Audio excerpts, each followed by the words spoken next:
വയനാടിൻ്റെ അക്ഷരഭൂമിക നിങ്ങൾക്കായി അവതരിപ്പിക്കുന്നത് അനുപമ ജ്വല്ലേഴ്സ് സുൽത്താൻ ബത്തേരി, പുൽപ്പള്ളി, മീനങ്ങാടി.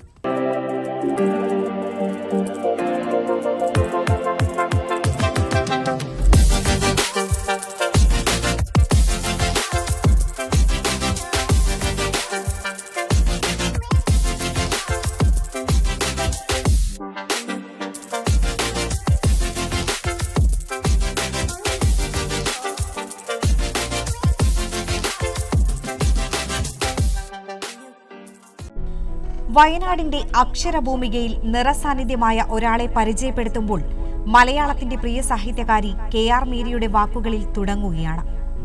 CV ജോയി എന്ന എഴുത്തുകാരന്റെ പുലിതാനന്ദകരി എന്ന രചനയെപ്പറ്റി KR മീര പറയുന്നു. വയനാടിനെ രക്തത്തിൽ അലിയിപ്പിച്ചു ചേർത്ത ഒരാൾക്ക് മാത്രം എഴുതാനാകുന്ന നോവലാണ് പുലിതാനന്ദകരി. SK പൊറ്റക്കാടിന്റെ വിഷകന്യകയുടെയോ P വത്സലയുടെ നെല്ലിന്റെയോ നിഴൽ വീഴാതെ പുതിയൊരു വയനാടൻ കഥ പറയാൻ CV ജോയിക്ക് കഴിയുന്നത് വയനാട് ഒരാളുടെ മാത്രം കണ്ണുകളിലൂടെ കണ്ടു തീർക്കാവുന്ന ദേശമോ ആശയമോ അല്ലെന്ന ബോധ്യം ഉള്ളതുകൊണ്ടാണ്. അതെ, CV ജോയി എന്ന റിട്ടയർഡ് ഉദ്യോഗസ്ഥനായ എഴുത്തുകാരൻ. ബ്ലോക്ക് ഡെവലപ്മെന്റ് ഓഫീസറായി സർക്കാർ സർവീസിൽ നിയമിതനാകുന്ന ആദ്യ വയനാട്ടുകാരൻ. അമ്പലവയൽ ഹെറിറ്റേജ് മ്യൂസിയം സ്ഥാപിതമാകുന്നതും എടക്കൽ ഗുഹ നവീകരിച്ച് സഞ്ചാരികൾക്ക് തുറന്നു കൊടുക്കുന്നതും CV ജോയി DTPC സെക്രട്ടറിയായിട്ടുള്ളപ്പോഴാണ്. ദീർഘകാലം കുടുംബശ്രീ മിഷന്റെ അമരക്കാരൻ, മഹാത്മാഗാന്ധി ദേശീയ ഗ്രാമീണ തൊഴിലുറപ്പ് പദ്ധതിയുടെ ജില്ലാ ഓഫീസർ, ജില്ലാ പഞ്ചായത്ത് സെക്രട്ടറി, സർക്കാർ സർവീസിന്റെ അവസാന 3 വർഷം സംസ്ഥാന ശുചിത്വ മിഷൻ ഡയറക്ടർ. വയനാടിന്റെ ജീവിതത്തെ, പൈതൃകത്തെ, സംസ്കാരത്തെ ഇത്രയും തൊട്ടറിഞ്ഞവർ വയനാട്ടിൽ ചുരുക്കമാണ്. വയനാടിന്റെ പുരാതന ചരിത്രവും ആദിവാസി സംസ്കാരവും കുടിയേറ്റ ജീവിതവുമൊക്കെ തന്റെ രചനകളിൽ നിറഞ്ഞു നിൽക്കുന്നത് വായനയിൽ നിന്ന് കിട്ടിയ രേഖകൾ മാത്രമല്ല, തന്റെ നേരറിവുകൾ കൂടിയാണെന്ന CV ജോയി അഭിമാനം കൊള്ളുന്നു. സാഹിത്യകാരൻ എന്നതിനൊപ്പം പ്രഭാഷണങ്ങളും സാംസ്കാരിക പ്രവർത്തനങ്ങളുമായി നിറസാന്നിധ്യമായ CV ജോയിയുടെ അക്ഷരനിറവിന്റെ ഭൂമികയിലൂടെ അല്പനേരം.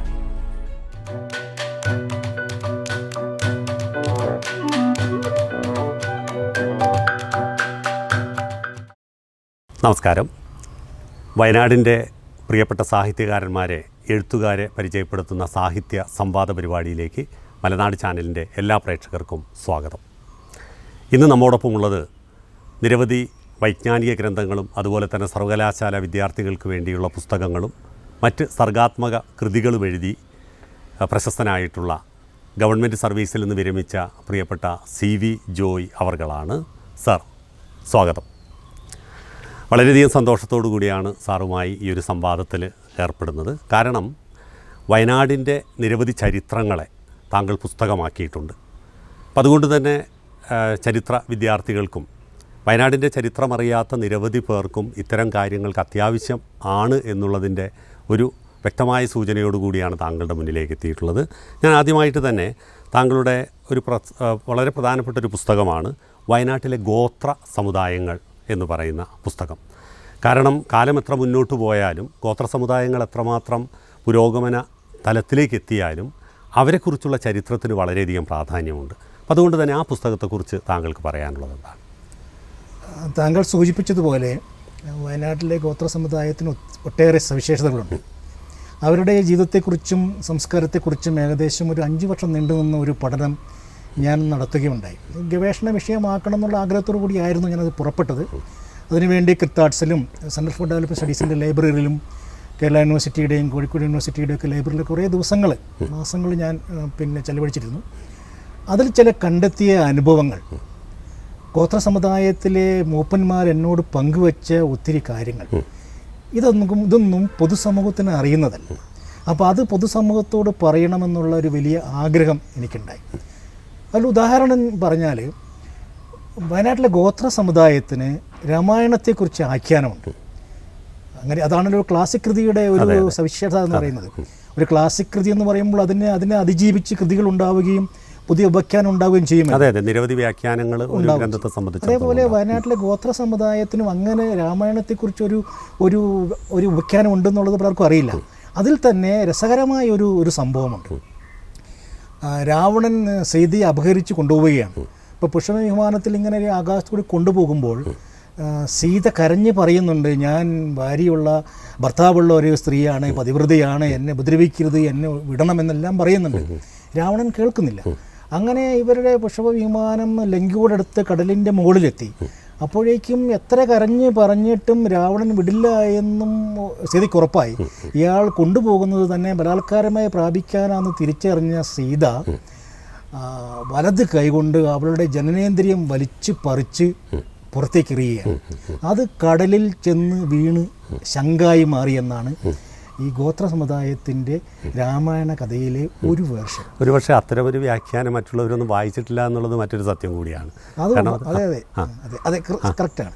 അത് വായിച്ചിട്ടില്ല എന്ന് മാത്രമല്ല, ഇങ്ങനെ ഒരു ആഖ്യാനം ഇന്ത്യയിൽ ഒരിടത്തും ഇല്ല എന്നുള്ളത്.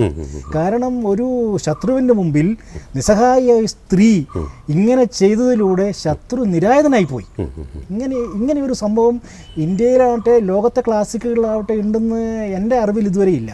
പ്രത്യേകിച്ച് സുന്ദരികളായ സ്ത്രീകളെ കാമിച്ചു വരുന്ന ദുഷ്ടന്മാരായ കാമുകരുടെ മുമ്പിൽ തല മുണ്ടനം ചെയ്തു വന്ന സ്ത്രീകളുണ്ട്, മുഖം കുത്തിവരച്ച് വികൃതമാക്കിയ സ്ത്രീകളുണ്ട്. പക്ഷേ സ്വന്തം ജനനേന്ദ്രിയം വലിച്ച് പറിച്ച് കളഞ്ഞുകൊണ്ട് ഒരു കശ്മലിനെ നിരായുധനാക്കിയ കഥ എന്ന് പറയുന്നത് വയനാട്ടിലെ ഗോത്ര സമുദായത്തിന് മാത്രം അവകാശപ്പെട്ടതാണ്. ഇത് ലോകത്തോട് പങ്കുവയ്ക്കണം എന്നുള്ള ഒരു വലിയ ആഗ്രഹം എൻ്റെ എഴുത്തിന് പുറകിലുണ്ടായിരുന്നു. അല്ല, അത്തരം വ്യാഖ്യാനങ്ങൾ നമുക്ക് എവിടെ നിന്ന് കിട്ടിയെന്നാണ് പറയാൻ പറ്റുന്നത്? ഇത് നമ്മുടെ ഈ ഗോത്ര മുപ്പന്മാരുമായിട്ടുള്ള സംസാരം. ഞാൻ വയനാട്ടിൽ ഏകദേശം 18ഓളം ഗോത്രങ്ങളുണ്ട്. 5 ഗോത്രങ്ങൾ പ്രധാനപ്പെട്ടതാണെങ്കിലും 18ഓളം ഗോത്രങ്ങളിൽ അറിയാം. വെറും 40 വീട്ടുകാരടക്കമുള്ള ഗോത്രങ്ങൾ, ആദിവാസി ഗോത്രങ്ങൾ വയനാട്ടിലുണ്ട്. ഇപ്പോൾ എന്നോട് ഈ ഒരു കഥ പങ്കുവെക്കുന്നത് ചെമ്പ്രൻ മറവനാണ്. നമ്മുടെ അദ്ദേഹം ഒരു പണിയ സമുദായത്തിലെ മറവനാണ്. അദ്ദേഹം കുർത്തിനാടൊക്കെ ചിട്ടപ്പെടുത്തുന്ന ഒരു മൂപ്പനാണ്. മാത്രമല്ല ഡോക്ടർ അസീസ് തരുവണ വയനാടൻ രാമായണം എന്ന് പറയുന്ന പുസ്തകത്തിൽ ഇത് ഡോക്യുമെൻറ്റും ചെയ്തിട്ടുണ്ട്. ഈ രണ്ടിനെ ഉപജീവിച്ചിട്ടാണ് ഞാൻ ഇതിനകത്തേക്ക് കൊണ്ടുവന്നിട്ടുള്ളത്. അപ്പോൾ ഇങ്ങനെയുള്ള സുന്ദരമായ അനുഭവങ്ങൾ ആദിവാസി ചരിത്രത്തെക്കുറിച്ചും സംസ്കാരത്തെക്കുറിച്ചും നമുക്ക് ഒരുപാട് പങ്കുവയ്ക്കാനുണ്ടെന്നുള്ളതാണ്. അതെ, ആ പുസ്തകം എത്രമാത്രം ജനസമ്മതി ആർജിച്ചു എന്നുള്ളതിനെക്കുറിച്ച് അത് കൂടുതലും ഗവേഷക വിദ്യാർത്ഥികളാണ് ആ പുസ്തകം അവലംബിക്കുന്നത്. സത്യത്തിൽ ഞങ്ങൾ ഇങ്ങനെയുള്ള എഴുത്തുകാരെയൊക്കെ മുന്നിൽ കൊണ്ടുവരുമ്പോഴും ഞങ്ങൾക്ക് തിരിച്ചറിയുന്ന ഒരു കാര്യം, ഇത്തരം പുസ്തകങ്ങളൊരു വലിയ ആഗോളതലത്തിലൊരു ചർച്ചയായിട്ടില്ല എങ്കിൽ പോലും ഇത്തരത്തിലുള്ള ഗവേഷക വിദ്യാർത്ഥികൾക്കൊക്കെ ഇത് വലിയ ഉപകാരപ്രദമായി എന്നുള്ളതാണ് ഇതിൻ്റെ ഏറ്റവും വലിയ സത്യം. അതുകൊണ്ടൊക്കെ തന്നെയാണ് സാറ് അത്തരമൊരു രംഗത്തെ പുസ്തകങ്ങൾ എഴുതിയതിലുള്ളൊരു സന്തോഷവും ഞാൻ പങ്കുവയ്ക്കുന്നത്. മലയാള സർവകലാശാലയിൽ എൻ്റെ പുസ്തകം ഒരു റെഫറൻസ് പുസ്തകമാണ്. അവരുടെ MA വിഭാഗത്തിൽ അത് ഈ പുസ്തകമാണ്. ഈ ഗോത്ര സമുദായത്തെക്കുറിച്ചിട്ടുള്ള വയനാട്ടിലെ ഗോത്ര സമുദായങ്ങൾ ജീവിതവും സംസ്കാരം എന്ന പുസ്തകം അവിടെ റെഫറൻസ് പുസ്തകമാണ്. ഡോക്ടർ MR രാഘവാരനാണ് അതവിടെ ഇൻട്രൊഡ്യൂസ് ചെയ്തിട്ടുള്ളത്.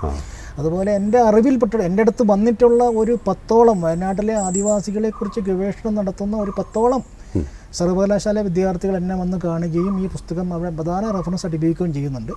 അത് 2 പതിപ്പോളം NBS ആണത് പ്രസിദ്ധീകരിച്ചിരിക്കുന്നത്. 2 പതിപ്പോളം വിറ്റ് കഴിഞ്ഞ് 3ാമത്തെ പതിപ്പ് ഇപ്പോൾ വരാൻ പോവുകയാണ്. കൂടുതലും പഠിതാക്കളാണ്. അതെ, നിരവധി പഠിതാക്കളെ എനിക്കും അറിയാം. അതിനുശേഷം അവർ PhD-ക്കൊക്കെ വേണ്ടി ശ്രമിച്ചുകൊണ്ടിരിക്കുന്നുണ്ട്. ഏതായാലും വലിയ സന്തോഷമുണ്ട്. അതോടൊപ്പം തന്നെ ഈ വയനാട്ടിലെ കർഷക കുടിയേറ്റവും പരിസ്ഥിതിയും എന്ന് പറയുന്ന മറ്റൊരു പുസ്തകം കൂടി വളരെ നല്ല രീതിയിൽ താങ്കൾ രചിച്ചിട്ടുണ്ട്. ആ പുസ്തകത്തിൻ്റെ ഒരു പശ്ചാത്തലം എന്താണ്?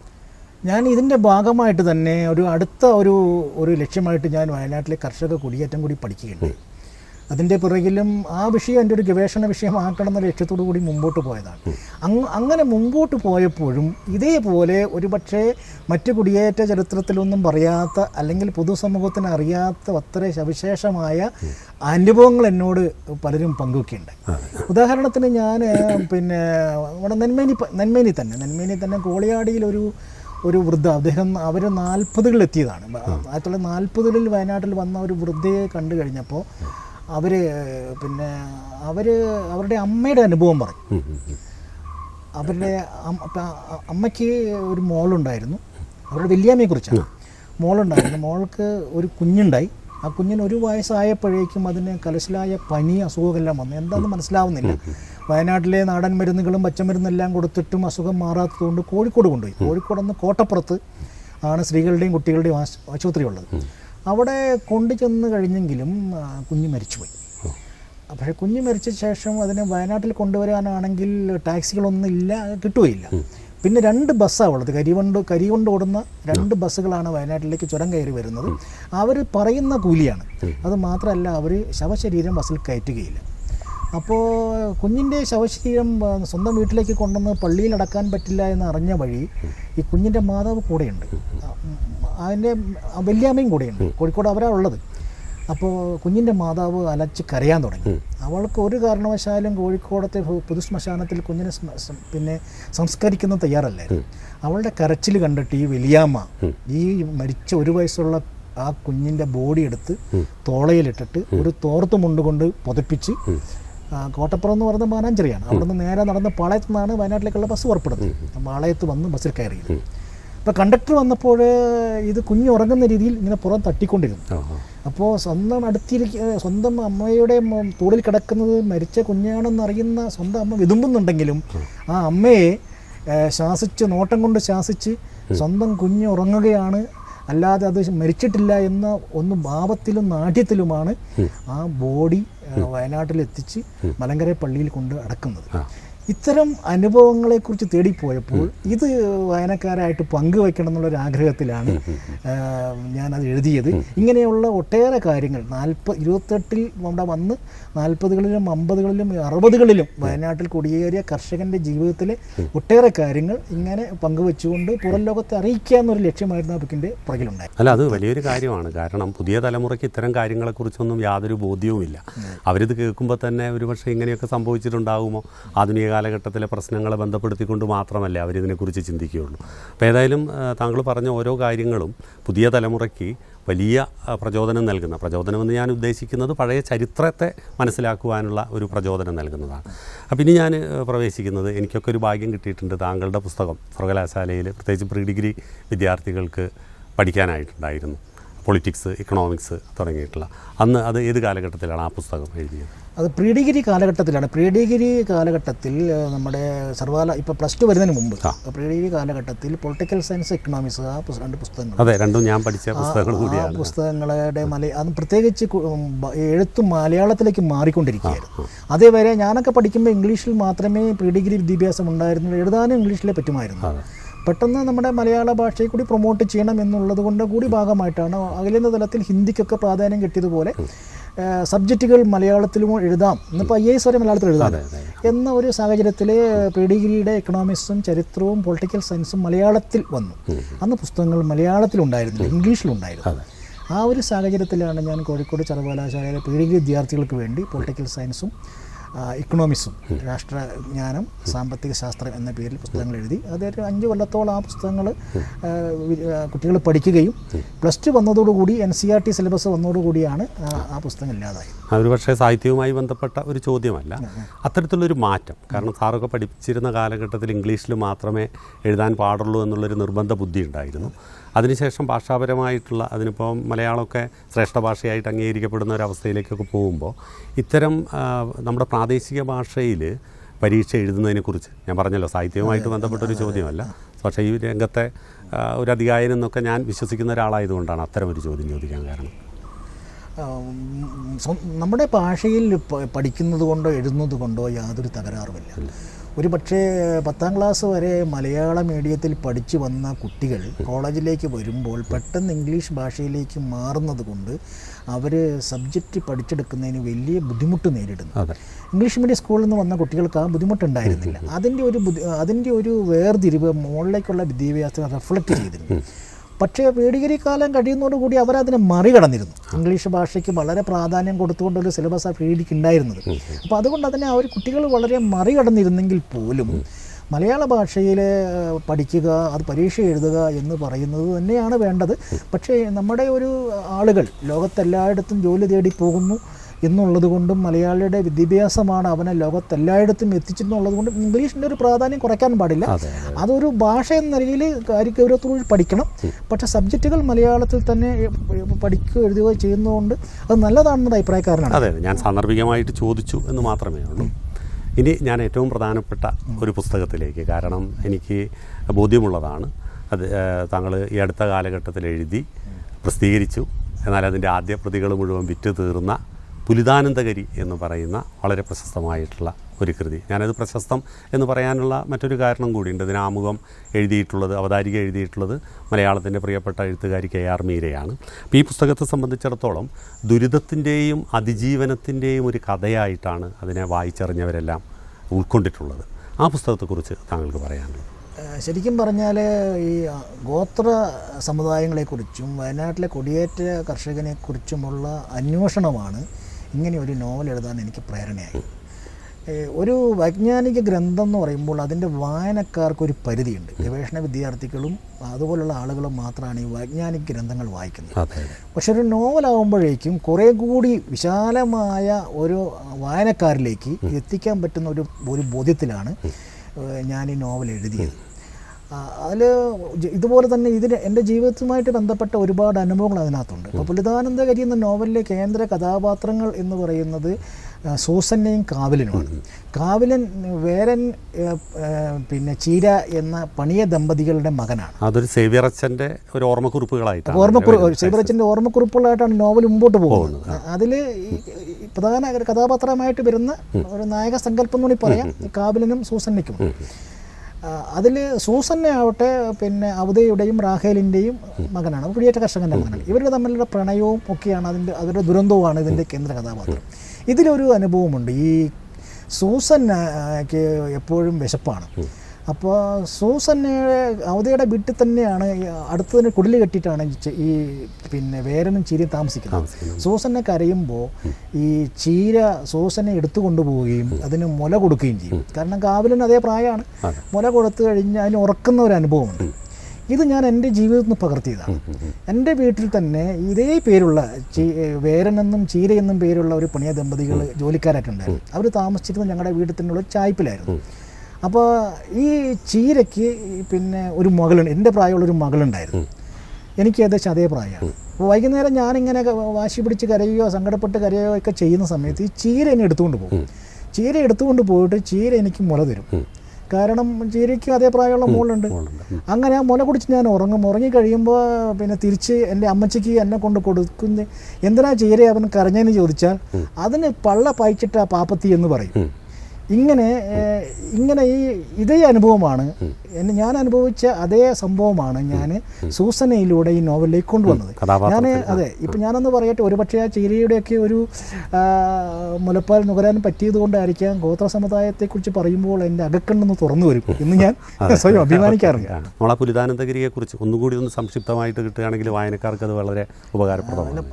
പുലിതാനന്ദഗിരി ഇതുപോലെ തന്നെ ഞാൻ പറയാൻ ശ്രമിച്ചത് വയനാടിൻ്റെ ചരിത്രവും അതിൻ്റെ ഗോത്ര സംസ്കാരം തന്നെയാണ്. അതിൽ അപ്പം നമ്മളിപ്പോൾ ഏറ്റവും സജീവമായിട്ട് വയനാടുകാർ നേരിട്ടുകൊണ്ടിരിക്കുന്ന ഒരു പ്രശ്നം കടുവയുടെ ആക്രമണമാണ്. കടുവയുടെ ആനയെ വന്ന് ആക്രമിക്കുന്ന പോലെയല്ല കടുവയും പുലി അതിൽ അത്തരത്തിലുള്ള ആക്രമണത്തെക്കുറിച്ച് പറയുന്നുണ്ട്. അപ്പോൾ ഇങ്ങനെ പക്ഷേ ഇത് വയനാട്ടിൽ ഞാൻ ഈ ചരിത്രം എഴുതുന്ന കാലത്തും ഈ കടുവയുടെ ആക്രമണം ഉണ്ടായിരുന്നു. ഒരു കടുവ അല്ലെങ്കിൽ പുലി നാട്ടിലിറങ്ങി ഒരു കന്നുകാലിയോ പശുവിനെയോ അല്ലെങ്കിൽ എരുമയോ പോത്തിനെയൊക്കെ പിടിച്ചു കഴിഞ്ഞാൽ അതിനെ അന്നത്തെ ഗോത്ര സമുദായത്തിന് അതിനെ ഒടുക്കുന്നതിനുള്ള ഒരു രീതി ഉണ്ടായിരുന്നു. അതിന് നമ്മൾ പുലിക്കുത്തെന്നാണ് പറയുക. അപ്പോൾ ഒരു പോത്തിനെ പിടിച്ചുകൊണ്ട് പോയി കഴിഞ്ഞാൽ കടുവ അതിൻ്റെ കുറച്ച് ഇറച്ചി തിന്നിട്ട് അന്ന് തന്നെ മുഴുവൻ തിന്നില്ല, ഒന്ന് പഴകിയാലേ അത് തിന്നുകയുള്ളൂ. അതാണ് അതിൻ്റെ രീതി അങ്ങനെയാണ്. പിറ്റേ ദിവസം 2 ദിവസം കഴിഞ്ഞാൽ അത് തിരിച്ചു വരും. ഇത് ഈ ഗോത്ര പ്രത്യേകിച്ച് മുള്ളുക്കുറുമർക്കും വയനാടൻ ചെട്ടിമാർക്കും അറിയാം. അപ്പോൾ അവർ ഈ കടുവ തിരിച്ചു വരാൻ വേണ്ടി കാത്തിരിക്കും. അപ്പോൾ അടുത്തുള്ള എല്ലാ വീടുകളിലും ഈ വലിയ വലക്കണ്ണി ഉണ്ടാവും. ഈ തായ്വേൽ മരത്തിൻ്റെ തോല് ചതച്ചുണ്ടാക്കുന്ന നൂലുകൊണ്ടുണ്ടാക്കുന്ന വലയാണ്, ഭയങ്കര ശക്തിയുള്ള വലയാണ്. ഇങ്ങനെ ഒരു പോത്തിനെ കടുവ പിടിച്ചു അടുത്ത കുറ്റിക്കാട്ടിൽ അടുത്ത കാട്ടിലുണ്ട് അല്ലെങ്കിൽ തോട്ടത്തിലുണ്ട് എന്ന് അറിഞ്ഞു കഴിഞ്ഞാൽ എല്ലാവരും വലയും തയ്യാറാക്കി കുന്തങ്ങൾ തയ്യാറായി കാത്തിരിക്കും. അതിൻ്റെ അടുത്ത ദിവസം കടുവ വീണ്ടും ആ ഇരയുടെ അടുത്ത് വരുമ്പോഴത്തേക്കും ഇവർ വളരെ വിസ്താരത്തിൽ വല കൂട്ടിക്കെട്ടി ഉറപ്പിക്കും. ഈ കടുവ ഈ ഇറച്ചി തിന്നുകൊണ്ടിരിക്കുമ്പോൾ ഇത് അറിയില്ല. പക്ഷേ ഈ വല ഇങ്ങനെ ഉറപ്പിച്ച് അടുത്ത് കൊണ്ടുവരും. വല ഏകദേശം അടുത്ത് വരുമ്പോഴാണ് കടുവയ്ക്ക് ഇത് മനസ്സിലാവുക, അല്ലെങ്കിൽ പുലിക്ക് മനസ്സിലാവുക ഞാൻ അകപ്പെട്ടു എന്നുള്ളത്. അപ്പോഴത്തേക്ക് ഒരു വല ഉറപ്പിച്ചിട്ടുണ്ടാവും. പിന്നെ അതിൻ്റെ ചുറ്റുമുള്ള അടിക്കാടൊക്കെ കഴിഞ്ഞ് 3-ാം ദിവസം ഗോത്രത്തിൻ്റെ മൂപ്പം വന്ന് ഒരു കരിങ്കോഴിയെ അറുത്ത് ചോര വീഴ്ത്തി കുരുതി കൊടുത്ത് അപ്പോഴത്തേക്കും മലയന്മാർ ചണ്ടയായിട്ട് വരുന്നു, പിന്നെ പണിയന്മാർ പിന്നെ തുടിയും ചീനിയുമായിട്ട് വരുന്നു. അങ്ങനെ അവർ ഈ പുലിക്കുത്തിനുള്ള സമയം നിശ്ചയിച്ച് തുടങ്ങുകയാണ്. അപ്പോൾ ഈ ഒച്ചയെല്ലാം കെട്ടി പാമ്പം സാധു മൃഗം ഒരു കുറ്റിക്കാട്ട് ഒളിച്ചിട്ടുണ്ടാവും. അപ്പോൾ അതിൻ്റെ മുകളിൽ കല്ലെടുത്ത് എറിയുന്നു. അപ്പോൾ അത് കുറേ കല്ല് വന്ന് വീഴുമ്പോൾ കടുവ ഓടാൻ തുടങ്ങും. ഇത് ഓടി അവിടെ ചെല്ലുമ്പോഴത്തേക്ക് അവിടെ ആളെയും കാണുന്നു, വലയും കാണുന്നു, തിരിച്ചു കൊടുക്കും. ഇവിടെ വരുമ്പോൾ ഇവിടെയും വലയും ആളാണ് നിൽക്കുന്നത്. ഈ ഓട്ടത്തിനിടയ്ക്ക് അത് വല മുറിക്കാൻ ശ്രമിക്കും. അപ്പോൾ അതിന് ഈ വലിയ കുന്തം കൊണ്ടുള്ള കുത്ത് കിട്ടും. ആ കുത്തേറ്റ് അത് തിരിച്ചു കൊടുക്കും. അപ്പോൾ അവിടെ ചെല്ലുമ്പോൾ അവിടെ നിന്നും കിട്ടും. അങ്ങനെ അങ്ങോട്ടും ഇങ്ങോട്ടും തലങ്ങനെ വിലങ്ങനെ അത് വല മുറിക്കാനുള്ള ഓട്ടത്തിനിടയിൽ പല പ്രാവശ്യം കുത്തേറ്റ് അവസാനം ഇത് തളർന്ന് വീണ് ഇത് ചാവും. ചത്ത് കഴിഞ്ഞാൽ പിന്നെ ഇതിനെ വളരെ ബഹുമാനത്തോടു കൂടിയാണ് അന്നത്തെ ഗോത്ര സമുദായം എടുത്തുകൊണ്ട് വരുന്നത്. വലിയ തണ്ട് കെട്ടി കൊണ്ടുവന്ന് ഒരു പൊതു കവലയിൽ ഇതിനെ പ്രദർശിപ്പിക്കും. അതിനെ തൊഴിക്കുകയോ ചവിട്ടുകയോ തോക്ക് തലയിൽ പിടിച്ച് കയറി ഫോട്ടോ എടുക്കുകയൊന്നും ചെയ്യില്ല. അപ്പോൾ അതിജീവനത്തിനുള്ള ഒരു പോരാട്ടത്തിൽ പരാജയപ്പെട്ടു പോയവനോടും വളരെ ബഹുമാനത്തോടു കൂടിയാണ് ഈ ഗോത്ര സമുദായം പെരുമാറിയെന്നുള്ളതാണ്. അതുമാത്രമല്ല, ഇങ്ങനെ പരാജയപ്പെട്ടവൻ അടുത്തുള്ളൊരു മുടിയൻ പുലി അമ്പലത്തിലൊരു പ്രതിഷ്ഠ കൂടിയായി മാറുകയാണ്. അപ്പോൾ പരാജയപ്പെട്ടവൻ, ജീവിക്കാനുള്ള ശ്രമത്തിൽ പരാജയപ്പെട്ടവനും ആരാധനാമൂർത്തിയായി മാറുന്ന ഒരു സംസ്കാരം ലോകത്ത് വേറെ എവിടെയല്ല, വയനാട്ടിൽ മാത്രമേ ഉള്ളൂ ഇതുള്ള. അപ്പോൾ ഇത് ഞാൻ എൻ്റെ നോവലിലൂടെ ഒരു പുലിക്കത്തിലൂടെ കൊണ്ടുവരാനായിട്ട് ശ്രമിച്ചിട്ടുണ്ട്. അതേപോലെ തന്നെ നമ്മുടെ കല്ലുമുക്കിൽ ഏരിയയിൽ തന്നെയുള്ള ഒരു ചേട്ടൻ, അദ്ദേഹം ബത്തേരിയിൽ വന്നിട്ട് പിന്നെ ഒരു ചന്തയിൽ വന്ന് സാധനം ഉണക്കമീനൊക്കെ മേടിച്ച് വീട്ടിലേക്ക് പോകുമായിരുന്നു. കല്ലുമുക്കങ്ങ് കാട്ടിലൂടെ പോകണം, രാത്രിയായി പോയി. ഇയാൾ പോകുന്ന വഴിക്ക് ഇയാളുടെ പിന്നെ തലയിലേക്ക് ഒരു പുള്ളിപ്പുലി ചാടി വീഴുകയാണ്. ഈ തോളയിൽ ഇരുന്ന വലിയ ഉണക്കമീൻ്റെയും അരിയുടെയൊക്കെ ചാക്കിലേക്കാണ് ചാടിയത് കൊണ്ട് തല തെറിച്ചു. അതോടുകൂടി ഇയാൾ പുലി താഴെ വീണു. പെട്ടെന്ന് ഇയാൾക്ക് പുലിയുടെ കഴുത്തിൽ പിടുത്തം കിട്ടി. ഈ പുലിയുടെ കഴുത്തിൽ പിടുത്തം കിട്ടി. ഇയാൾ നല്ല മലനായിരുന്നു, നല്ല കർഷകനായിരുന്നു. ചാട്ടി പിടിച്ച് കാലുകൊണ്ട് ഇതിനെ കുറേ നേരം ചവിട്ടി പിടിച്ചു. അതുകൊണ്ട് പുലിക്ക് ഇയാളെ പിടിക്കാൻ കിട്ടിയില്ല. കഴുത്തമർത്തി ചവിട്ടി പിടിച്ച് കുറേ നേരം ഈ ചേട്ടൻ നിന്ന ശേഷം ചേട്ടൻ തളർന്നു പോയി. അപ്പോഴത്തേക്കും പുലിയുടെ ഇവിടെയൊക്കെ മാന്തുന്നുണ്ട് പുലി. അങ്ങനെ ചോര വാർന്ന് ഇയാൾ അവസാനം തളർന്ന് വീണു. പിടിയോട് തളർന്ന് വീണപ്പോൾ പുലി കാട്ടിലേക്ക് ഒരു ഒറ്റ ഓട്ടാണ്. ഇത് ഞാൻ ആ വീട്ടിൽ ചെന്നപ്പോൾ അവിടുത്തെ ഒരു കൊച്ചുമകൾ അവരുടെ വല്യാപ്പൻ്റെ അനുഭവമായിട്ട് എന്നോട് പങ്കുവെക്കുകയുണ്ടായിരുന്നു. പിന്നെ ആ മനുഷ്യന് കുറേ കാലം ആശുപത്രി കിടക്കേണ്ടി വന്നു. കാരണം ആടത്തിലുള്ള മുറിവ് കൊണ്ട് കയ്യും കാലൊക്കെ തൊടയൊക്കെ മുറിഞ്ഞു പോയിരുന്നു, പുലി ഇങ്ങനെ മാന്തിയിട്ട്. ഇങ്ങനെയുള്ള അനുഭവങ്ങൾ ഞാൻ അന്നത്തെ കുടിയേറ്റ കർഷകൻ്റെ ജീവിതവുമായി ബന്ധപ്പെട്ടിട്ട് ഞാൻ ഈ നോവൽ കൊണ്ടുവന്നിട്ടുണ്ട്. കാരണം സാർ ആദ്യം സൂചിപ്പിച്ചൊരു കാര്യമുണ്ട്, ഈ വൈജ്ഞാനിക ഗ്രന്ഥങ്ങൾ പലപ്പോഴും എല്ലാ വായനക്കാരുടെ അടുത്തേക്ക് എത്തില്ല. കാരണം വായനക്കാരായിട്ടുള്ള വ്യക്തികൾ അത്തരമൊരു താല്പര്യം എടുക്കുന്നവർ വളരെ കുറവാണ്. പക്ഷേ അതൊരു നോവലായിട്ട് മാറുമ്പോൾ വായനക്കാരുടെ എണ്ണം കൂടും. അതുമാത്രമല്ല, ചരിത്രം ഒരു കഥയോടൊപ്പം ഒരു സർഗാത്മകത ചേർത്തുകൊണ്ട് അവതരിപ്പിക്കപ്പെടുമ്പോൾ നമുക്ക് കഴിഞ്ഞുപോയൊരു ചരിത്രത്തെ നമുക്ക് ഉൾക്കൊള്ളാൻ അത് വായനക്കാരിലേക്ക് എത്തിക്കാൻ കഴിഞ്ഞു. അപ്പോൾ ഞാൻ സാറുമായി സംസാരിക്കുമ്പോൾ എനിക്ക് തോന്നിയൊരു കാര്യം, വളരെ വൈകിയാണ് പുരിതാനന്ദഗിരി പോലെയുള്ള ഒരു പുസ്തകം എഴുതിയത്. പുതിയ പുസ്തകത്തിലേക്ക് പോകുന്നുണ്ട്, അതിലേക്ക് ഞാൻ വരാം. എങ്കിൽ പോലും ഇത്തരം പുസ്തകങ്ങളൊക്കെ എഴുതാൻ ഉള്ളൊരു സമയം വലിയ പ്രശ്നമാണ്. കാരണം വളരെ ചെറുപ്പത്തിൽ തന്നെ ഗവൺമെൻറ് ജോലിയിലേക്ക് പ്രവേശിക്കുകയും പിന്നെ ഗവൺമെൻറ്റിൻ്റെ ഏറ്റവും എനിക്ക് തോന്നുന്നത് അഡീഷണൽ ഡെവലപ്മെൻറ്റ് കമ്മീഷണറായിട്ടാണ് അങ്ങ് വിരമിച്ചത്. അപ്പോൾ ഔദ്യോഗിക ജീവിതം തുടങ്ങിയതിനെക്കുറിച്ചൊന്ന് ചുരുങ്ങിയ വാക്കുകളിൽ പറഞ്ഞു. എൻ്റെ തുടക്കം ഞാൻ ബ്ലോക്ക് ഡെവലപ്മെൻറ്റ് ഓഫീസറായിട്ടായിരുന്നു. വയനാട് ജില്ലയിൽ നിന്നും നേരിട്ട് സർവീസിൽ വന്ന ഏക BDO അന്ന് ഞാനായിരുന്നു. ഇപ്പോഴും വളരെ കുറച്ച് ആളുകളേ ഉള്ളൂ. അന്ന് മലബാറിൽ നിന്ന് ഞങ്ങൾ 2 പേരാണ് IAS കൺഫർ ചെയ്ത് കിട്ടിയ വയനാട് കളക്ടർ രതീശനും ഞാനുമായിരുന്നു. മലബാറിൽ നിന്ന് തന്നെ നേരിട്ട് BDOമാരായ 2 പേര്.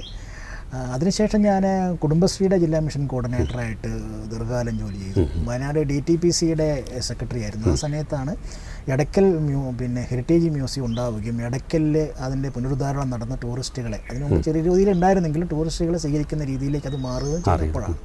പിന്നെ സൂചിപ്പാറയും അതുപോലെ തന്നെ മാനന്തവാടി പഴശ്ശി പാർക്കൊക്കെ അതിന് വൻതോതിൽ അന്ന് ഗവൺമെൻറ്റിൽ നിന്ന് സാമ്പത്തിക സഹായം ലഭ്യമാക്കി ഇത് ഡെവലപ്പ് ചെയ്തൊരു കാലഘട്ടം. ഞാൻ DTPC സെക്രട്ടറി ആയിരുന്നൊരു കാലഘട്ടത്തിലാണ്. അത് എൻ്റെ മെച്ചം കൊണ്ടായിരുന്നില്ല, മറിച്ച് അന്ന് കളക്ടറായിരുന്ന വിശ്വാസ് മേത്തയും UK ചൗഹാൻ 2 കളക്ടർമാരും വലിയ താല്പര്യം കൊടുക്കുകയും ഞാൻ എൻ്റെ കൂടെ നിൽക്കുകയും ചെയ്തു എന്നുള്ള സത്യമാണ്. പിന്നെ ഞാൻ തൊഴിലുറപ്പ് പദ്ധതിയുടെ ജില്ലാ കോർഡിനേറ്ററായിട്ട് ദീർഘകാലം ജോലി ചെയ്തു. അതിനുശേഷം സർവീസിൻ്റെ അവസാന കാലത്തും അഡീഷണൽ ഡെവലപ്മെൻറ്റ് കമ്മീഷൻ എന്ന ഒരു കേഡറിൽ ശുചിത്വ മിഷൻ്റെ ഡയറക്ടറായിട്ട് ഡെപ്യൂട്ടേഷൻ ആയിരുന്നു. ആ ശുചിത്വ മിഷൻ ഡയറക്ടറായിട്ടാണ് ഞാൻ ജോലി ചെയ്തത്. 2019 വിരമിച്ചു. അതിനുശേഷം തിരുവനന്തപുരം പ്രത്യേകിച്ച് chief secretary Vishwas Mehta chief secretary ആയിരുന്നു, വിജയാനന്ദ സാർ ചീഫ് സെക്രട്ടറി ആയിരുന്നു. അവരൊക്കെ എന്നെ വളരെ താല്പര്യത്തോടു കൂടി കാണുന്ന ഒരാളാണ്. അപ്പോൾ അവരൊക്കെ ചില ജോലിക്ക് അങ്ങോട്ട് ചെല്ലാനും ചില അവരുടെ ജോലികൾ സഹായിക്കാനും കൺസൾട്ടൻ്റായിട്ടും കോൺട്രാക്റ്റൊക്കെ ചെയ്യാനായെങ്കിലും ഞാനിനി എഴുത്തും വായനയും മതിയും തീരുമാനിച്ച് എഴുത്തിലേക്ക് മാറി. ഏതായാലും വായനക്കാരെ സംബന്ധിച്ചിടത്തോളം വളരെയധികം സന്തോഷമുള്ളൊരു കാര്യമാണ്. കാരണം ഔദ്യോഗിക ജീവിതം കുറേ കാലം അങ്ങ് തുടർന്നു, അത് ഏകദേശം ഒരു പരിസമാപ്തിയിലെത്തി, അതിനുശേഷം എഴുത്തിലേക്ക് വരികയാണ്. എഴുത്ത് വിജയിക്കും എന്നുള്ള പ്രതീക്ഷ എനിക്കുണ്ടായിരുന്നില്ല, പക്ഷേ അപ്പോൾ എനിക്കറിയില്ലായിരുന്നു. അപ്പോൾ എഴുത്ത് വിജയിക്കുകയും എൻ്റെ നോവൽ വായിക്കപ്പെടുകയും കയ്യാർ മേരിയെ പോലെ ഒരാൾ അത് വായിച്ചിട്ട് പിന്നെ വായിച്ച ശേഷം മാത്രം കൊള്ളാവുന്നെങ്കിൽ മാത്രമേ ഞാൻ അവതാരിക എഴുതും എന്നോട് മുഖത്തോക്കി പറഞ്ഞ ആളാണ്. വായിച്ചിട്ട് അവതാരിക എഴുതി എന്നെ വിളിച്ചു. അപ്പോൾ അങ്ങനെയുള്ള ഒരാളുകൾ ജോണി, എം ആർ രാഘവാര സാറ്, രാജൻ കുരുക്കൾ സാറ്, അങ്ങനെയുള്ള ഒരുപാട് സാറാ ജോസഫ്, അങ്ങനെയുള്ള ആളുകളൊക്കെ ഈ പുസ്തകം വായിച്ച് വിളിച്ചപ്പോൾ, ഖദീജ മുംതാസ്, ഇവരൊക്കെ വിളിച്ചപ്പോഴുള്ള സന്തോഷം, അപ്പോൾ എനിക്ക് എഴുതാൻ പറ്റുന്നൊരു ആത്മവിശ്വാസം ഉണ്ട്. അതുകൊണ്ടാണ് ഞാൻ എഴുതാനായിട്ട്. അതെ, ഇനിയും ഒരു പുതിയ പുസ്തകത്തിൻ്റെ പണിപ്പുരയിലാണ് എന്നാണ് ഞാൻ വിശ്വസിക്കുന്നത്. പുതിയ പുസ്തകത്തിൻ്റെ രണ്ടാമത്തെ നോവലിൻ്റെ പിന്നെ എഴുത്ത് പൂർത്തീകരിച്ച് കഴിഞ്ഞു. DTP വർക്കെല്ലാം പൂർത്തീകരിച്ച് കഴിഞ്ഞു. അത് വയനാട്ടിൽ വെച്ച് തുടങ്ങി പിന്നെ ഒരു ഇന്ത്യയുടെ പല ഭാഗത്തും പോകുന്ന ഒരു നോവലാണ്. അത് കേവലം വയനാടിൻ്റെ ചരിത്രത്തിൽ ഒതുങ്ങുന്നില്ല. അത് അതിൻ്റെ തുടക്കമെന്ന് പറയുന്നത് കൊറോണ കാലമാണ്. കൊറോണ കാലത്ത് മുത്തങ്ങയിൽ വന്ന് കുടുങ്ങുന്ന ബാംഗ്ലൂരിലേക്ക് ഒരു IT പിള്ളേർ, അവർക്ക് നാട്ടിലേക്ക് പോകാൻ പറ്റുന്നില്ല. അവരെ ഇവിടുത്തെ റിസോർട്ടിൽ കളക്ടർ ആക്കുകയാണ്. അവർക്ക് 28 ദിവസത്തോളം 14 ദിവസത്തോളം ഇവിടെ ക്വാറന്റൈനിൽ കഴിയേണ്ടി വന്നു. റിസോർട്ടിലാണ് അവരെ ആക്കുന്നത്. അത് ഞാൻ അവർക്ക് ഇൻ്റർനെറ്റും ഫോൺ സൗകര്യമൊന്നും ഇല്ലാത്ത ചമ്പ്രാമലയുടെ മുകളിൽ റിസോർട്ടിലേക്കാണ് അവരെ, വേറെ എവിടെ സ്ഥലമില്ലാത്തതുകൊണ്ട് അവിടെ കൊണ്ടാക്കുകയാണ്. അപ്പം നേരെ പോകാൻ വേണ്ടി അവർ കഥ പറഞ്ഞു തുടങ്ങുകയാണ്. അവർക്ക് കാരണം അവിടെ ഇൻ്റർനെറ്റ് ഇല്ല, ഫോണില്ല, വീക്കിലില്ല, TV ഒന്നുമില്ല അവിടെ. അപ്പോൾ ആ റിസോർട്ടിൻ്റെ ഹൈലൈറ്റ് അതാണ്. അപ്പോൾ അവർക്ക് നേരം പോകണം, പുറത്തുവിടാൻ സമ്മതിക്കില്ല. അതുകൊണ്ട് അവർ കഥ പറഞ്ഞു തുടങ്ങുകയാണ്. അവരങ്ങനെ കഥ പറയുന്നത്, അവർ പല കഥയാണ് പറയുന്നെങ്കിലും ഇവരെല്ലാം പറയുന്നത് ധർമ്മപാലൻ എന്ന് പറയുന്ന ഒരു വയനാട്ടുകാരൻ്റെ കഥയാണ്. അയാളുടെ ജീവിതം, അയാൾ വയനാട്ടിലെ ഒരു സാഹിബിന് ഒരു ആദിവാസി സ്ത്രീയിലുണ്ടായ മകനാണ്. അപ്പോൾ എസ്റ്റേറ്റ് ജീവിതം തുടങ്ങി അയാളുടെ യാത്രകൾ, അയാൾ പിന്നെ ഉത്തരേന്ത്യയിൽ പോകുന്നു, ബോംബെയിൽ പോകുന്നു, അങ്ങനെ പല സ്ഥലങ്ങളിലും നടന്ന്. അപ്പോൾ അവിടെയൊക്കെ അയാൾ പ്രവർത്തിക്കുന്ന സ്ത്രീകളുടെ ഇടയിലാണ്. പ്രത്യേകിച്ച് ഏറ്റവും പാവപ്പെട്ട സ്ത്രീകളുടെ ഇടയിൽ പോകുന്ന അയാളുടെ അനുഭവങ്ങൾ, ഇതെല്ലാം ഉൾപ്പെടുത്തിക്കൊണ്ടിട്ട് പിന്നെ ഉണ്ട്. തിരിച്ച് അയാൾ അട്ടപ്പാടി വന്ന് അട്ടപ്പാടിയിലെ മയക്കുമരുന്നിനെതിരായിട്ടൊക്കെ പ്രവർത്തിച്ച് അയാൾ മരിക്കുന്ന അയാളുടെ ജീവിതം അവസാനിക്കുന്ന രീതിയിലാണ് ആ നോവൽ എഴുതിയിട്ടുള്ളത്. അത് കുറച്ച് പേർക്ക് നമ്മൾ വായിക്കാനും കൊടുത്തവരൊക്കെ നല്ല അഭിപ്രായമാണ് പറഞ്ഞത്. അതിങ്ങനെ ഏതായാലും പുലിതാനന്ദഗിരി എന്ന പുസ്തകത്തെ വിലയിരുത്തുമ്പോൾ ഉണ്ടാകുന്ന ആ പ്രാധാന്യം വരാനിരിക്കുന്ന പുസ്തകത്തിനും ഉണ്ടാകും എന്ന് തന്നെയാണ് വായനക്കാരായിട്ടുള്ള ഞങ്ങളും വിശ്വസിക്കുന്നത്. ഇത് രണ്ടും വായിച്ചവർ പറയുന്നത് പുലിതാനന്ദഗിരിയേക്കാൾ മെച്ചമാണെന്ന രീതിയിൽ തന്നെയാണ്. സ്വാഭാവികമാണ്. കാരണം നമ്മൾ ഒരു പുസ്തകം എഴുതുന്നതിനേക്കാൾ കൂടുതൽ ചിന്തകളും സർഗാത്മകതയൊക്കെ അടുത്ത പുസ്തകം എഴുതുന്ന സമയത്ത് വരുമല്ലോ. ഏതായാലും വളരെയധികം സന്തോഷത്തോടു കൂടിയാണ് താങ്കളെ ഈ വയനാട്ടുകാർക്ക് ഇത് പരിചയപ്പെടുത്തുക എന്നതിലുപരിയായിട്ട് ഇത്തരം പുസ്തകങ്ങളും അതുപോലെ തന്നെ സാഹിത്യകാരന്മാരും വായനക്കാരും ഗ്രന്ഥശാലകളും ഒക്കെ വയനാട്ടിൽ നിന്ന് സജീവമാണ്. അപ്പോൾ വായനക്കാരുടെയൊക്കെ അതുകൂടി താങ്കളോട് ചോദിച്ച് നമുക്ക് ഇൻ്റർവ്യൂ നിർത്താമെന്നാണ് ഞാൻ വിചാരിക്കുന്നത്. അപ്പോൾ പുസ്തകങ്ങൾ എഴുതുന്നത് വായിക്കാൻ വേണ്ടിയിട്ടാണ്. ചിലരൊക്കെ പാട്ട് പാടുമ്പോൾ എൻ്റെ പാട്ട് കേട്ടുകൊള്ളുന്നില്ല, അതെനിക്ക് സ്വന്തം സൂഹിക്കാൻ, അതൊന്നും നമ്മൾ വിശ്വസിക്കാൻ കഴിയില്ല. അപ്പോൾ എഴുത്തുകാർ സ്വാഭാവികമായിട്ടും വായനക്കാരെ പ്രതീക്ഷിക്കുന്നു. എന്താണ് പുതിയ കാലഘട്ടത്തിലെ വായനക്കാരെക്കുറിച്ചുള്ള അഭിപ്രായം? വായന മരിച്ചു എന്ന് ഒക്കെ ചിലർ പറയാറുണ്ടെങ്കിലും എനിക്ക് തോന്നുന്നില്ല. കാരണം പുസ്തകങ്ങൾ ഏറ്റവും കൂടുതൽ വിറ്റ് പോകുന്ന ഒരു കാലഘട്ടം തന്നെയാണ്. വായനക്കാർ എപ്പോഴും ഒരു പരിമിത നമ്പർ തന്നെയാണ്. ആ വായനക്കാർ ഇപ്പോഴും ഉണ്ടെന്നുള്ളതാണ് എനിക്ക് തോന്നുന്നത്. കാരണം നമ്മുടെ ചുറ്റുവട്ടത്ത് തന്നെ എന്തോരം ലൈബ്രറികളാണ് ആഴ്ചയിലും മാസങ്ങളിലൊക്കെ പുസ്തകങ്ങൾ വായിച്ച് ചർച്ച ചെയ്യുന്നത്. അതുപോലെ തന്നെ ഒരു നല്ല പുസ്തകങ്ങളൊക്കെ 10,000 കോപ്പികൾ വിറ്റ് പോകുന്ന ഒരു സാഹചര്യമുണ്ട്. ആളുകൾ വില കൊടുത്ത് വ്യക്തികൾ പുസ്തകം മേടിക്കുന്നത് കുറഞ്ഞിട്ടുണ്ടാകും, കാരണം വില കൂടുതലാണ്. പക്ഷേ ലൈബ്രറികളിലൂടെ ബുക്ക് എടുക്കുകയും പിന്നെ വായിക്കുകയും ചെയ്യുന്ന ആളുകളുണ്ട്. പിന്നെ താങ്കൾ വളരെ പാട്ടിനെക്കുറിച്ച് സൂചിപ്പിച്ചത് വളരെ പ്രധാനപ്പെട്ട ഒരു കാര്യമാണ്. പുസ്തകങ്ങൾ വായിക്കാൻ പറ്റുന്നതായിരിക്കണം. പുസ്തകങ്ങൾ ആളുകളൊക്കെ വായിക്കാൻ പറ്റാതെ അതിഗഹനമായിട്ട് ഒരു വൈജ്ഞാനിക ഗ്രന്ഥത്തിൻ്റെ ഗഹനത ഒരു നോവലിൽ ഉണ്ടാവണമെന്ന് നമ്മൾ വാശി പിടിക്കരുത്. എനിക്ക് ഉണ്ടായൊരു സന്തോഷമെന്ന് പറയുന്നത് എൻ്റെ പിന്നെ നോവൽ പുലിതാനന്ദഗിരി പെട്ടെന്ന് വായിച്ചു തീർക്കാൻ പറ്റും. അപ്പോൾ എന്നോട് കയ്യാർ മീര പറഞ്ഞ ഒരു വാചകമുണ്ട്, ഞാൻ അവതാരികയൊന്നും ആർക്കും എഴുതാറില്ല, പിന്നെ ഇത് ഞാൻ പല ആഴ്ചകളായിട്ട് ഓരോരോ ചാപ്റ്റർ വെച്ച് വായിക്കാമെന്നാണ് വിചാരിച്ചത്, ഞാൻ 2 ദിവസം കൊണ്ട് വായിച്ചു തീർത്തു എന്ന് അവർ പറയുകയും വായിച്ച് തീർത്ത ഉടനെ വിളിക്കുകയും ചെയ്തു. അപ്പോൾ അതുപോലെ തന്നെ ജോണിയും ഒക്കെ ജോണി അത് തന്നെയാണ് പറഞ്ഞത്. നല്ല റീഡബിലിറ്റി ഉള്ള പുസ്തകമാണെന്ന് പറഞ്ഞിട്ടാണ് ജോണി ഇത് കറണ്ട് ബുക്സിന് വേണ്ടി എനിക്ക് ഇൻട്രൊഡ്യൂസ് ചെയ്തത്. ജോണിയാണ് കറണ്ട് ബുക്സ് പ്രസിദ്ധീകരിക്കാനായിട്ട് അവരെ വിളിച്ച് ഇങ്ങനെ ഒരു പുസ്തകമുണ്ട്, നിങ്ങൾ ചെയ്യണമെന്ന് പറയുന്നത്. അതുപോലെ തന്നെ പുതിയ പുസ്തകം കൊടുത്തവരും വളരെ ഇൻട്രസ്റ്റിംഗ് ആണ്. വേഗം 2-3 ദിവസം കൊണ്ട് തന്നെ അത് വായിച്ചു തീർന്നു എന്നുള്ളൊരു, അപ്പോൾ നല്ല റീഡബിലിറ്റി ഉണ്ട് എന്നുള്ളത് പിന്നെ വായനക്കാരൻ അത് വായനയ്ക്ക് പ്രോത്സാഹിപ്പിക്കും. അത് വളരെ സന്തോഷമുള്ള കാര്യം. അല്ല, അത് വളരെ കാര്യമാണ്. കാരണം കേരളത്തിൻ്റെ ഏറ്റവും പ്രശസ്തരായിട്ടുള്ള 2 വ്യക്തിത്വങ്ങളാണ് OK ജോണിയും അതുപോലെ തന്നെ KR മീരയും ഒക്കെ. അപ്പോൾ അവരുടെ വാക്കുകൾ തന്നെയാണ് താങ്കൾക്ക് കിട്ടുന്ന ഏറ്റവും വലിയ അവാർഡ് എന്നാണ് ഞാൻ വിശ്വസിക്കുന്നത്. ഏതായാലും തുടർന്നുള്ള കാലഘട്ടത്തിലും ഇപ്പോൾ പുതിയ പുസ്തകത്തെ സംബന്ധിച്ചിടത്തോളം അത് പ്രസിദ്ധീകൃതമായതിന് ശേഷം നല്ല വായനക്കാരുണ്ടാകട്ടെ. അതുമാത്രമല്ല, ഇനിയും കൂടുതൽ പുസ്തകങ്ങളുണ്ടാകട്ടെ എന്ന് ആശംസിക്കുകയാണ്. പ്രത്യേകിച്ചും ഗോത്രവിഭാഗങ്ങളെക്കുറിച്ചൊക്കെയുള്ള ഇത്തരം ചരിത്രങ്ങളൊക്കെ സർഗാത്മകതയുടെ വലിയൊരു മികവ് ചേർത്തുകൊണ്ട് പുസ്തകങ്ങളായിട്ട് വരുമ്പോൾ അത് വായനക്കാർക്ക് വലിയ ഉപകാരപ്പെടുന്ന ഒരു കാര്യമാണ്.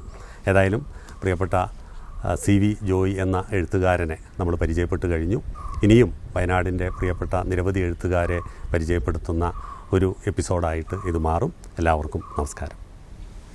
വയനാടിൻ്റെ അക്ഷരഭൂമിക നിങ്ങൾക്കായി അവതരിപ്പിക്കുന്നത് അനുപമ ജ്വല്ലേഴ്സ്, സുൽത്താൻ ബത്തേരി, പുൽപ്പള്ളി, മീനങ്ങാടി.